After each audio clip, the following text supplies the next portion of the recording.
All right, the Biden administration quietly scaling back its student loan forgiveness program yesterday. Their big, stunning achievement.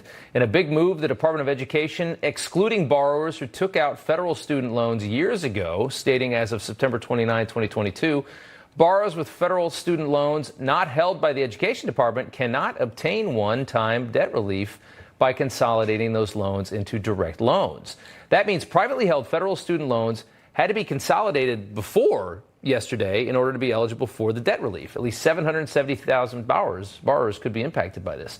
The loans in question, Perkins loans and federal family education loans managed by private banks but guaranteed by the federal government. So they're already excluding people from their big giveaway of all the free money that they think they can just keep spending. It was once a huge part of the federal student program, by the way, until it ended in 2010, what's been cut out of this thing. And all of this happening in the day that 7 Republican-led states, Arizona, Nebraska, Arkansas, Missouri, Iowa, Kansas, and South Carolina, sued in a Missouri federal court to stop Biden's student loan giveaway because the president can't just go out there and spend $400 billion. That's why you have Congress. That's why there's so many people in Congress, because we're not an autocracy. The president can't just go spend all the money he wants. Derek Schmidt is back with us. He's Attorney General from Kansas. Good to see you again, sir. This ridiculous idea, it seems like it's falling apart in a couple different ways. Well, I think that's right. And of course, we're focused on the legality of all this. I mean, the legal issue here is not particularly difficult. And you just alluded to it, Rob. At the end of the day, the U.S. Constitution gives the power of the purse to the people's elected representatives in Congress. It does not give it to the executive, the President of the United States. And in this case, Congress has not delegated that power to the president, and he has no legal authority to do what he purports to have done here. He, essentially issued the press release without any legal basis for it. So we're challenging it. We're confident in our legal position, and we're going to move forward.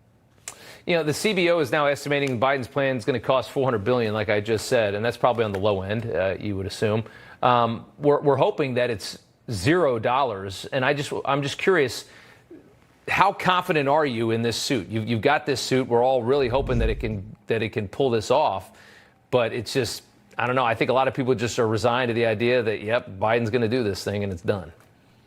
Well, that last point, I think, is an important one. I think there's a mood in the country on a lot of areas that people just shrug their shoulders. They look at the mess in Washington. They look at $30 trillion in debt.